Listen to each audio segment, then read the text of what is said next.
Hi guys, my name is Shikha and welcome to my channel Shikha Reads. Today I'm here with my review of Happiness is All We Want by Ashutosh Mishra. It's a self-help book published by Bloomsbury, India, and it was sent to me by the author for review. Now I have said it again and again that I'm a fiction reader. I have read few self-help books but didn't like them at all. Mainly because the solutions that they offer, they are very impractical. Most of the times they only talk about religion or keeping your faith in difficult times, which is useless. So you must be wondering why I picked this one up. So many book bloggers, and I'm talking here about bloggers whom I respect and admire, they raved about this book, so of course I was intrigued. Then I talked to one of my blogger friend and she said that I should read it at least once because it is actually full of practical tips which I can apply in my life. So yeah, when author contacted me for the review of this book, I grabbed the opportunity. I have just finished it and I'm happy to say that it didn't disappoint me. I was hooked from the beginning. Let me just read few sentences from the first chapter. It says, "We are in search of happiness all the time. Whatever we do throughout our lives is linked to this pursuit of happiness. Still, this happiness somehow evades us. Whenever we feel that we have achieved the happiness, either it vanishes quickly or we really don't feel happy." This is so true. When I was in school, I used to think that college will be the best phase of my life. No school stress, no worries, no time limits, only fun. So I worked hard, got admission in a good college, and guess what? It was not like that at all.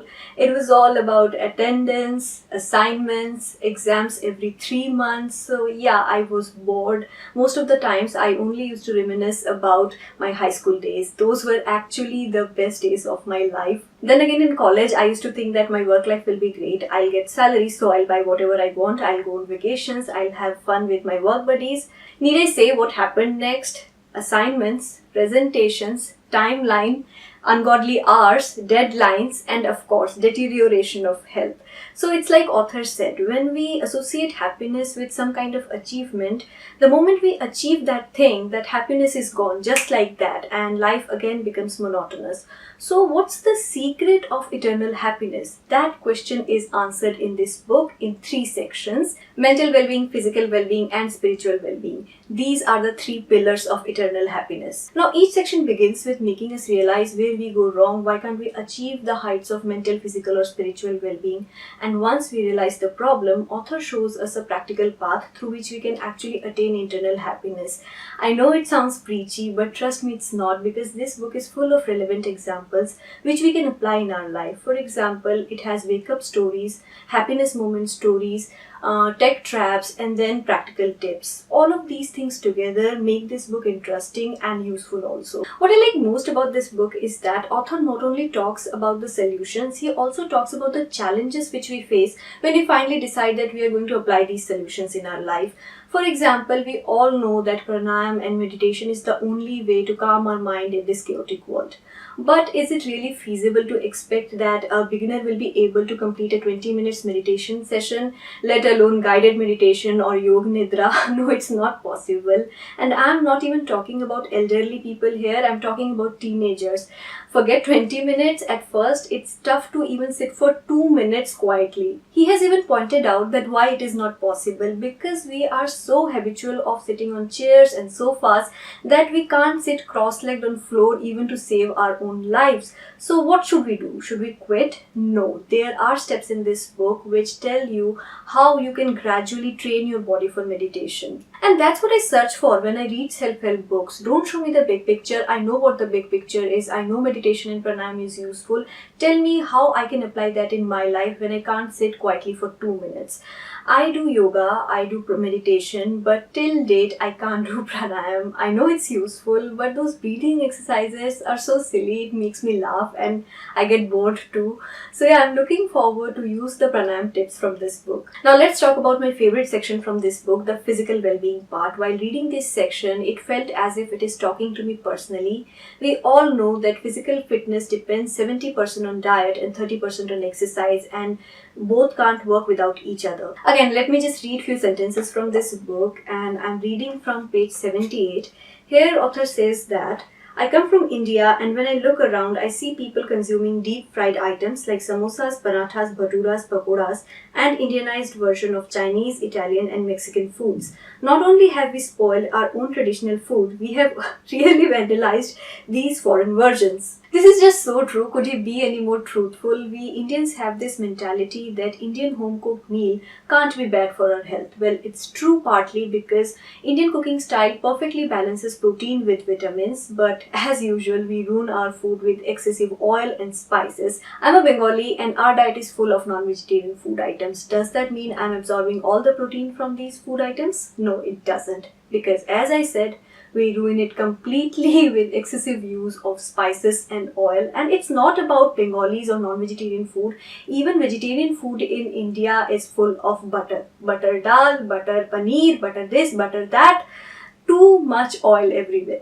And then we cry that why I have cholesterol, why I'm not fit. Well, in this book and particularly in this section of physical well-being, author has answered all these questions.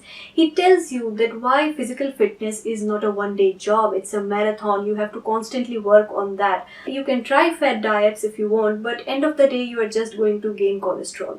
And I support it completely because I have faced all these problems. I tried fat diet. It didn't work at all. The day I decided that I'm going to exercise regularly and eat healthy food, that day my life changed. When it comes to good health, there is no shortcut. Open internet and it is full of dadima ke nuske like drink warm water before going to bed and your cholesterol will melt, or eat a papaya in the morning and your diabetes will be cured, or eat this fruit or that vegetable and you will live for 100 years. None of that is true. I don't know why we Indians think that we can cure any ailment with food. It never happens. We only need two things: healthy food eaten in right quantity and regular exercise regime. That's it. In the last part of this book, author talks about spiritual well-being. Now, this portion is a little bit tricky because no matter how much you say that spirituality doesn't include religious teachings, somehow religion is always part of self-help books. Now, I'm not an atheist, so I won't say that all of you guys who think that religion provides you some sort of sense of belonging, you guys are fools. I think that notion is foolish actually. Just because I don't believe in something doesn't mean I have to criticize everyone, but I am agnostic and my relationship with religion is always like that.